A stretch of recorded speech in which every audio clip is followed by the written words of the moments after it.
Es Navidad, hermanos. Y nosotros esta noche vamos a leer la palabra de Dios primero que nada en el libro de Mateo, en el Evangelio de Mateo.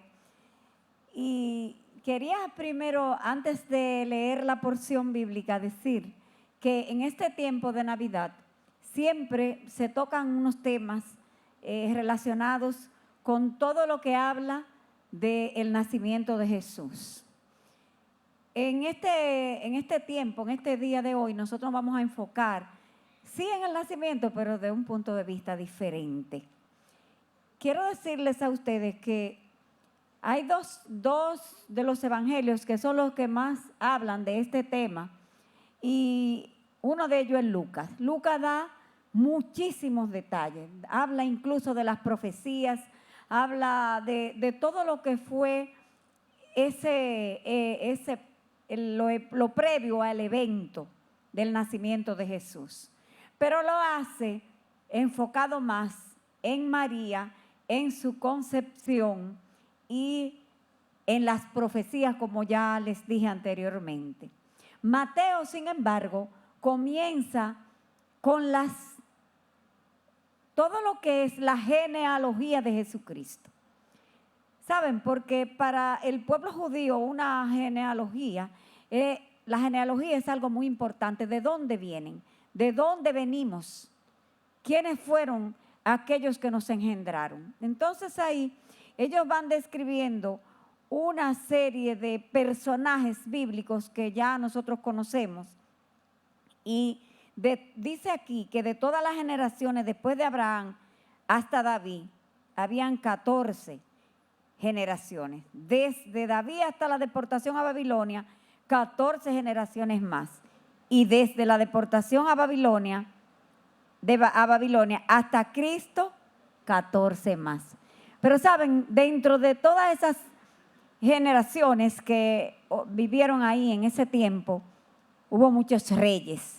Y todo esto Mateo lo habla para comenzar a describir lo que se llama tiene un subtítulo aquí que dice el nacimiento de Jesucristo, el nacimiento del Rey de Reyes y Señor de Señores, a quien tú y yo le servimos. Esta noche, sin embargo, igual que como hace en el Evangelio Mateo, nosotros vamos a hablar de una parte que no toca tanto a María. Porque la mayoría de las personas que van a hablar de esto comienzan con la virginidad, con el embarazo, con todos esos acontecimientos. Pero aquí comienza más bien hablando de José. Dice que ya lo que se había concebido en María, podíamos claramente especificar que es del Espíritu Santo. Entonces, es cuando el ángel se le aparece a José, un hombre que era justo y que no quería infamar a su mujer, que no quería hacerle daño, y él decide dejarla secretamente. Y cuando lo está pensando, a él se le aparece un ángel. Ese ángel le dice, en sueño, dice, y pensando él en esto, he aquí un ángel del Señor le apareció en sueños y le dijo, José, hijo de David, no temas recibir a María tu mujer, porque lo que en ella es engendrado del Espíritu Santo es. Y el 21, que los muchachos si quieren pueden ponerlo en la pantalla, Mateo 1:21 dice, y dará a luz un hijo y llamará su nombre Jesús, porque él salvará a su pueblo de sus pecados. Todo esto aconteció para que se cumpliese lo dicho por el Señor por medio del profeta, cuando dijo, he aquí una virgen concebirá y dará a luz un hijo, y llamará su nombre Emmanuel, que traducido es Dios con nosotros. Esta noche nosotros vamos a hablar de ese Emmanuel y de lo que significa en nuestras vidas. Conmemoramos en este tiempo el nacimiento de Emmanuel. Nosotros queremos que esta noche la palabra nos lleve a motivarnos a cada uno de los que aquí estamos y de los que nos ven y de los que nos escuchan, a que nosotros nos reencontremos con ese rey que nació hace 2019 años, ¿verdad? Y que nosotros nos postremos delante de Él, que verdaderamente entendamos que Él es nuestro rey, nuestro sacerdote, nuestro mediador, y que todo eso va dentro de esa palabra que es salvación. ¿Están ustedes dispuestos, hermanos? Vamos a escuchar y a querer hacer en esta noche una decisión genuina de nuestros corazones, de sumisión y fe a ese rey.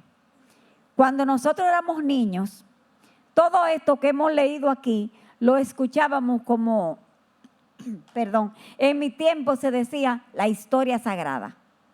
Eso era una historia donde te contaban todo eso que había pasado del niño, de la virgen, de la mulita, del burrito y todo eso. Hacían en las casas un pesebre, y nosotros como niños también en ese tiempo esperábamos las frutas, la cena de Navidad, la pata de gallina, los fuegos artificiales. Ustedes sabían, hermanos, que en el tiempo en que yo era niña, las manzanas y las peras solamente venían en ese tiempo de Navidad. No las vendían en los supermercados así normalmente. No saquen cuenta de cuántos años tengo, que eso no es el motivo de esta predicación. Pero sí, hermano, nosotros soñábamos con esa Navidad. Y les digo que el tiempo parecía largo. Parecía tan largo que no acababa de llegar la Navidad. Doña Ana se ríe porque a ella le tocó también. Entonces, soñábamos con los regalos. En el Cibao, nosotros celebrábamos que venían los magos, ¿verdad? Que nosotros les decíamos los reyes.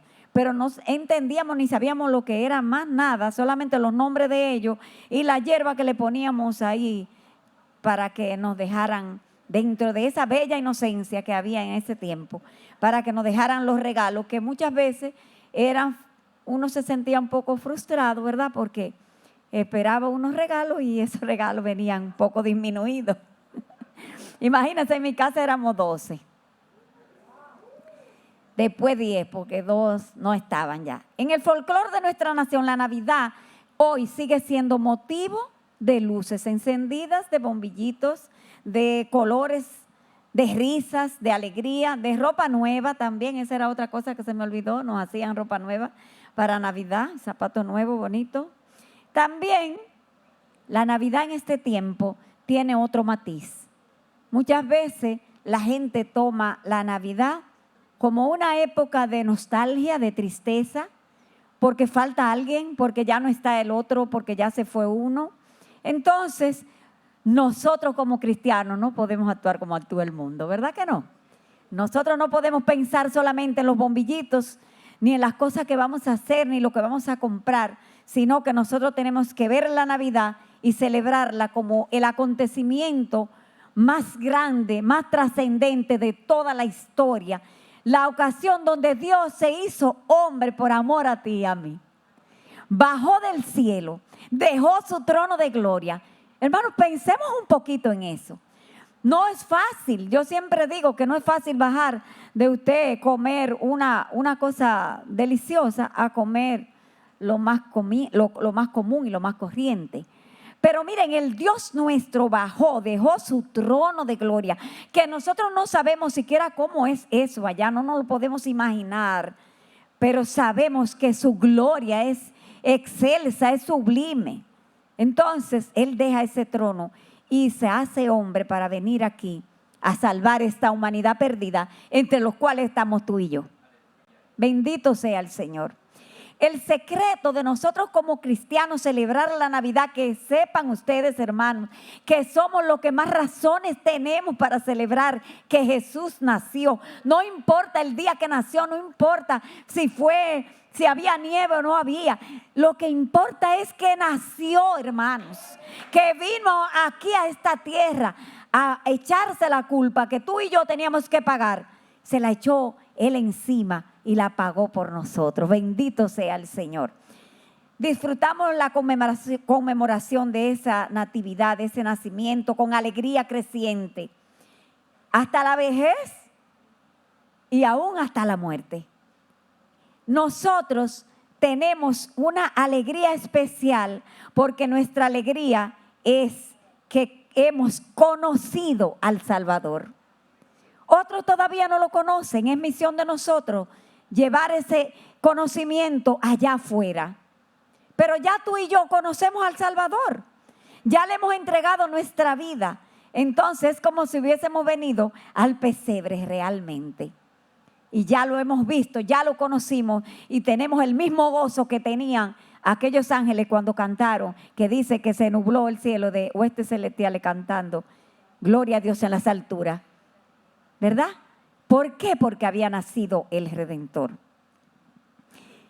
En esos versos de Mateo 1, 21 al 23, nosotros tenemos la razón de nuestra celebración social, que corresponde a una realidad espiritual.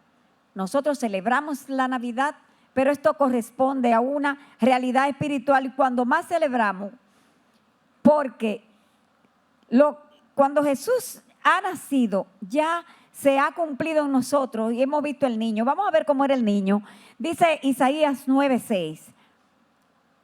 Ese niño que habría de venir, dice, porque un niño nos es nacido. Tú y yo celebramos porque ese niño nos es nacido. Hijo nos es dado y el principado sobre su hombro. Y se llamará admirable. ¿Conoces al admirable, hermano? Consejero. ¿De dónde viene nuestro consejo? Dios fuerte, príncipe de paz, Padre eterno, príncipe de paz. Óigame, hermano, es hermoso eso. Ese niño que sería la esperanza de Israel, se llevaría la oscuridad que había, ¿verdad? Y la desesperación, sería llamado consejero. Ese es nuestro Salvador. Ese es nuestro Salvador, ese es mi Salvador y tu Salvador. Es aquel que perdonó todos nuestros pecados y nos dio vida. Y no solamente nos la dio vida así, una vida así, no, nos dio vida y vida en abundancia. Nos dio vida y esperanza eternas. O sea que no es algo pasajero. Por tanto, para nosotros la Navidad no representa el acercamiento cada año, que hay gente que dice, un año uno que viene y otro que se va. Hay una canción así, ¿verdad? No, para nosotros la Navidad es un acontecimiento que también nos recuerda que se acerca otro evento, otra llegada de ese Rey de Reyes y Señor de Señores, que es cuando venga a levantar a su pueblo. Nosotros estamos esperando eso, Señor. Estamos esperándolo. Y todo este tiempo hemos estado hablando de que tenemos que prepararnos. En el tiempo de Jesús, previo a su nacimiento y a este anuncio que el ángel le hizo a José, como ustedes ven, ya en el libro de Lucas se hablaba de todas esas profecías que se habían hablado con respecto a Jesús. Los judíos conocían todo lo que sucedería, todo, porque esas eran las Sagradas Escrituras, ¿verdad? Y ahí estaba todo señalado. Ese libro Isaías lo escribió muchísimos años, pero antes de ahí había otras profecías, desde el mismo Génesis, ¿verdad? Quiere decir que ellos conocían todo lo que iba a pasar. Y saben, ellos eran muy metódicos. Ellos sabían que debían haber unas evidencias claras de que ese Mesías había nacido. Ellos sabían que iban a nacer de una virgen, sabían que iban a nacer en Belén. Es tanto así que hasta Herodes, cuando oye que anuncian del nacimiento de ese rey, mata a todos los niños porque él sabía que de verdad había una profecía que decía que en Belén iba a nacer ese niño. Entonces mató a todos los chiquitos para que no quedara rastro, pero se equivocó porque nadie puede ir contra lo que Dios destina. Bendito sea el Señor. Los judíos, por boca de los profetas, sabían todo eso y que esto sería la consecuencia de un proceso histórico meticulosamente preparado. No sería una casualidad. Para ellos era necesario que naciera de cierto linaje. No era en cualquier familia que iba a nacer. Iba a nacer de un linaje específico, de una manera predeterminada y también en el lugar, como dijimos ahorita, especificado por Miqueas, que sería en Belén. Esta promesa mesiánica no solo fue una gran fuente de esperanza y de consolación de Israel y de toda la nación hebrea, sino que ellos esperaban un libertador que los iba a sacar del yugo opresor de los romanos. ¿Qué pasa? Que ustedes han oído muchas veces que Jesús vino a dar el espíritu a la ley, porque los judíos conocían la ley, conocían las escrituras perfectamente, pero ellos todo lo llevaban al plano terrenal. Ellos no pensaban más allá. Entonces, por eso ellos pensaban que ese Mesías iba a venir y iba a acabar con ese imperio terrible que los oprimía. No sé por qué ellos lo pensaban, porque las escrituras eran claras. Esta preocupación por lo terrenal e inmediato nos muestra a nosotros que el conocimiento superficial no basta. Aunque ellos valoraran lo escrito por los profetas, no entendían lo que la palabra de Dios estaba diciendo. Vamos a buscar Jeremías 23, 5 y 6. Una de las tantas veces que de una u otra manera Dios les había hablado a ellos a través de boca de los profetas y les había explicado a qué venía ese Mesías. Dice, he aquí que vienen días, dice Jehová, en que levantaré a David renuevo justo. Ellos sabían que él venía del linaje de David. Y reinará como rey, el cual será dichoso y hará juicio y justicia en la tierra. En sus días, oigan bien, será salvo Judá, e Israel habitará confiado, y este será su nombre, con el cual le llamarán Jehová, justicia nuestra. Ahí el Señor les hablaba de que sería salvo Judá. Le estaba hablando claramente a qué venía el Mesías. Y luego de esa salvación, Él iba a ser la justicia nuestra, el que nos iba a justificar a nosotros. Ahí no se habla en ningún momento de que Él iba a coger una espada y iba a acabar con todos los romanos que hubieran por ahí, sino que hablaba de salvación. ¿De qué sería salvo Judá, hermanos? Si nosotros tuviéramos tiempo, hubiésemos puesto el capítulo entero de Jeremías 23. Pero yo les voy a dejar eso de tarea a ustedes. Saben, hay que estudiar la palabra de Dios para que nosotros estemos de acuerdo a los tiempos y estemos prestos y atendiendo bien qué es lo que Dios nos está diciendo en todo este tiempo. En ese capítulo 23 de Jeremías, lo que se habla es que desde el sacerdote, los profetas y todo el que pasara por ahí estaba en pecado. Y ahí habla de la cantidad de tipos de pecados diferentes que ellos estaban cometiendo. Entre ellos, un pecado que persiste a veces, y es que muchos de sus profetas decían que Jehová había dicho sin Jehová haber hablado. Y nosotros en este tiempo oímos eso también. Y tenemos que tener mucho cuidado, porque no todo el que dice Jehová habló está hablando de parte de Jehová.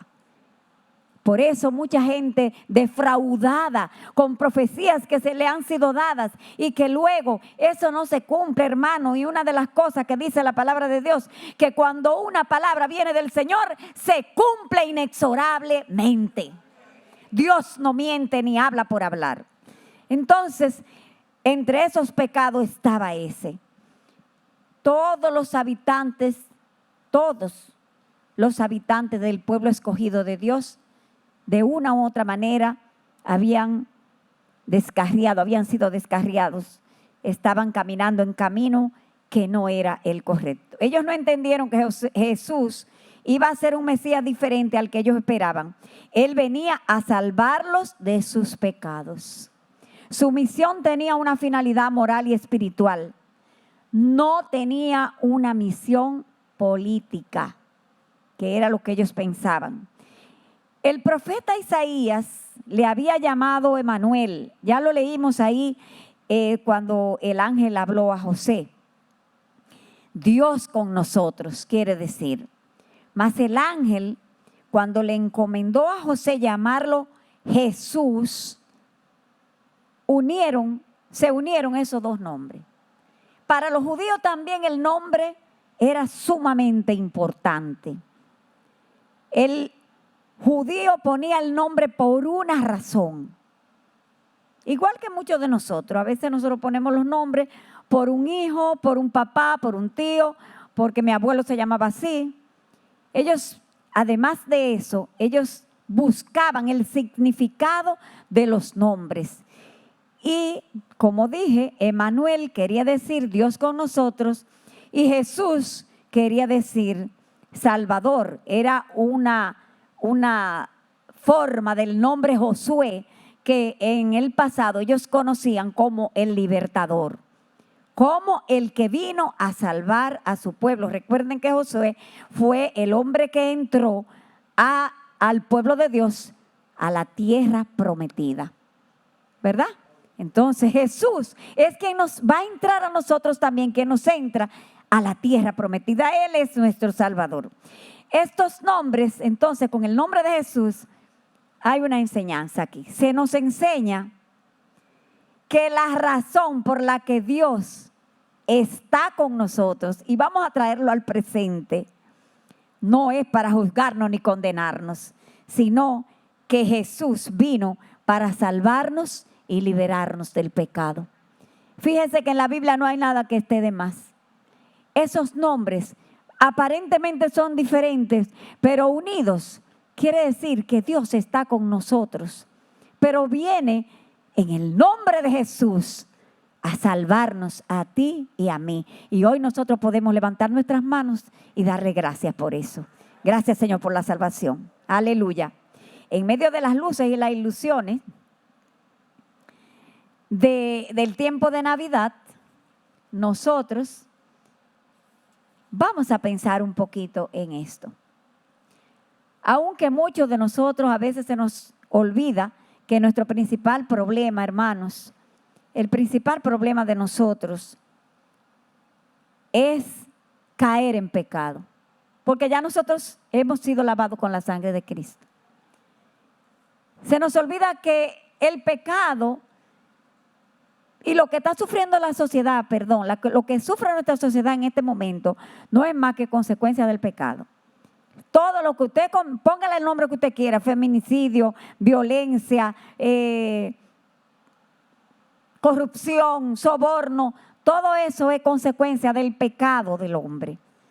También nosotros podemos recordar y pensar que Jesús en la Navidad puede traernos a nosotros salvación. Nos puede traer restauración porque algunos quizás se han desviado del camino. Nos puede traer renuevo de la vida espiritual nuestra, que a veces parece que estamos cayendo en un estado de tibieza y de indiferencia que raya en lo que no es normal en un cristiano. Jesús puede traernos eso en la Navidad.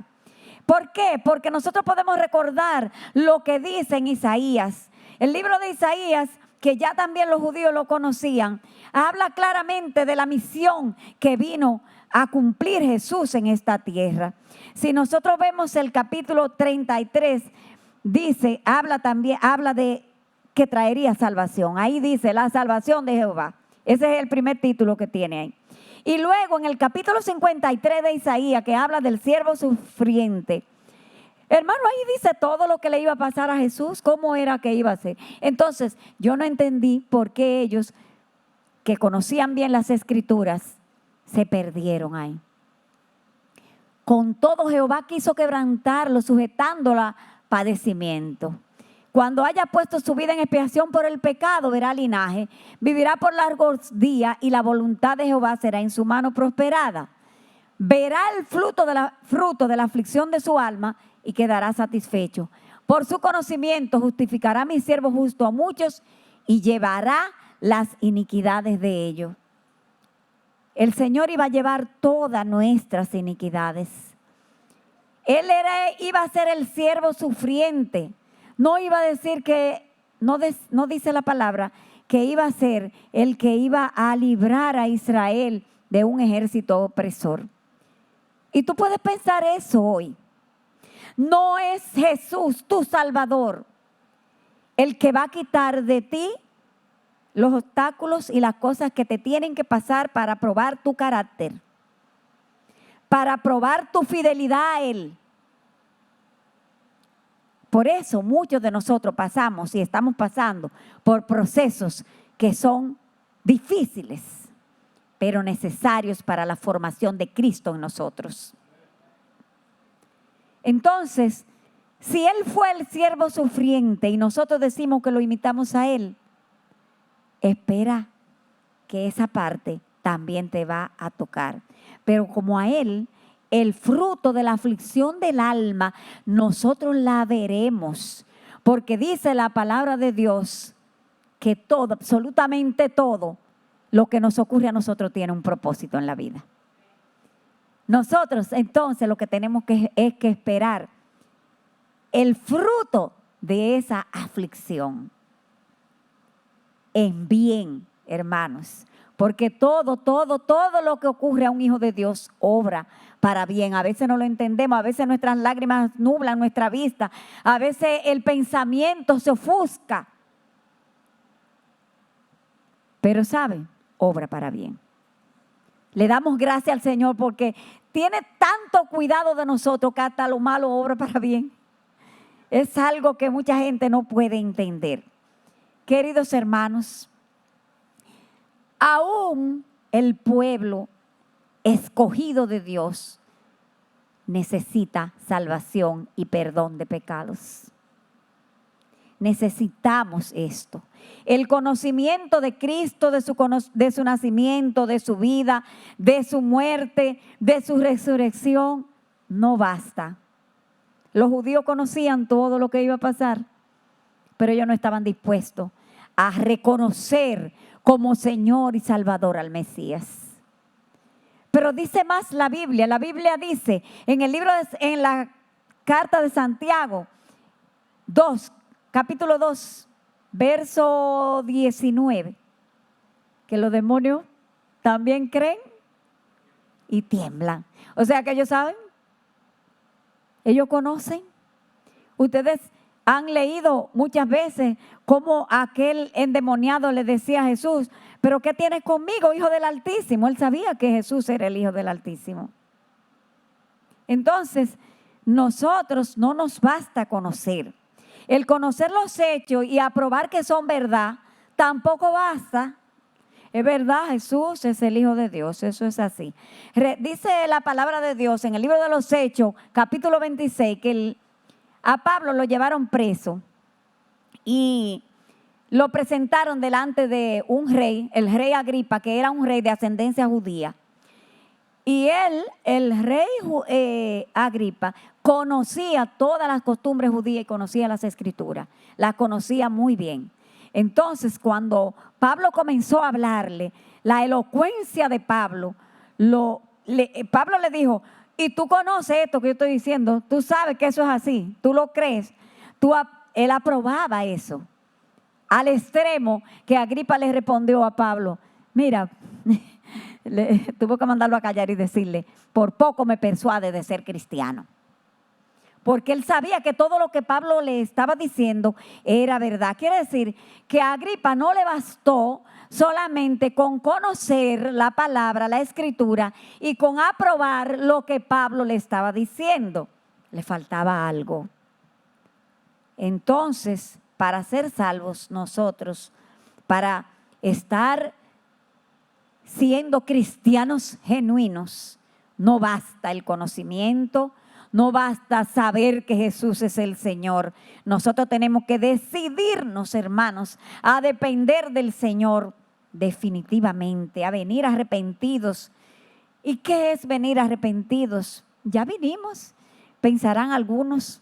No, hermano, es que todos los días hay alguna razón por la cual nosotros pedirle perdón al Señor. El arrepentimiento es lo que debe tener en nosotros, darnos a nosotros tristeza por el pecado, tristeza por las acciones, que nos impulse ese arrepentimiento a renunciar a las acciones que sabemos que lo están ofendiendo a Él. Nosotros tenemos que tener el propósito sincero de servirle al Señor sin cortapisas, no servirle a medias al Señor. Te sirvo mientras tú me estás dando y si no me das, no te sirvo nada. Hermano, no es así. Dios exige de nosotros una entrega completa, exige la consagración. Nosotros vamos a pedirle ese regalo al Señor en esta Navidad. Nosotros queremos que el Señor nos ame con un nuevo corazón, que obedezca sus mandatos, que sea genuino, que incluya no tan solo el remordimiento por algo que hagamos mal, sino que además del remordimiento, que saben, no es remordimiento y aflicción por el pecado, no es lo mismo que arrepentimiento. Ustedes han oído muchas veces esa gente que hacen esa barbaridad de que cuando salen en la televisión dicen, ay, que yo no lo quería hacer, pero lo hice porque ella me motivó, o por H o R. Quizás hay remordimiento, pero no hay un arrepentimiento. Cuando tú dices que tú estás aquí en la iglesia, pero si tienes que hacerle algo malo a otro, se lo hace. Y tú vuelves y el Señor te va a perdonar otra vez. Una vez yo tuve que corregir a una hermana que decía eso. Eso no es así, hermano. Ahí no hay arrepentimiento. Si tú haces una pecas deliberadamente, la Biblia dice que juicio estás tomando para ti. Vamos a pedirle al Señor que nos ayude en esta Navidad, nos regale eso. Un arrepentimiento genuino que incluya un profundo sentido de que lo peor del pecado es que lo ofendemos a Él. Que pensemos eso. Pidámosle al Señor consagración y fe inquebrantables, que quite de nosotros la indiferencia ante sus cosas, que cuando oigamos su voz a través de su palabra y sus mensajes, nos rindamos con actitud de sumisión, obediencia y de compromiso. Mercedes María el jueves pasado dijo algo aquí. Ella dijo que nosotros tenemos que estar conscientes que en este altar todo el que se para primero es cortado por la palabra. Pues eso es una espada de dos filos. Antes de cortarlo a ustedes, me ha cortado a mí. Y es tiempo de nosotros revisarnos para pedirle al Señor esa consagración, ese compromiso que debemos tener, esa actitud de sumisión, esa actitud de obediencia. ¿Cuánto nos cuesta obedecer, hermanos? Porque el Señor nos está hablando una y otra vez de que va a venir y viene pronto. No sea que el Señor nos mande a nosotros una palabra como la que le dijo a la iglesia de la Odisea en el libro de Apocalipsis, capítulo 3, verso 19. ¿Saben cómo dice esa palabra? Apocalipsis 3, verso 19, por favor. Bendito sea el Señor. Yo reprendo y castigo a todos los que amo. Sé pues celoso y arrepiéntete. Es pequeño ese verso, ¿verdad? Es muy pequeño, hermanos. Pero ¿sabe? El Señor nos está haciendo una advertencia ahí. Cuando hay una reprensión, cuando hay un castigo que viene de parte del Señor, lo hace porque nos cela y nos ama. Y nos manda a arrepentirnos, porque nosotros al único que le pertenecemos es a Él. El Señor viene a buscar su pueblo estemos alerta y oremos para nosotros cuando este Mesías prometido, del cual ya hemos visto tantas señales que hemos visto de que viene pronto. Cuando este Mesías venga, nosotros no estemos solamente con el conocimiento de que así, ya nos lo han dicho muchas veces.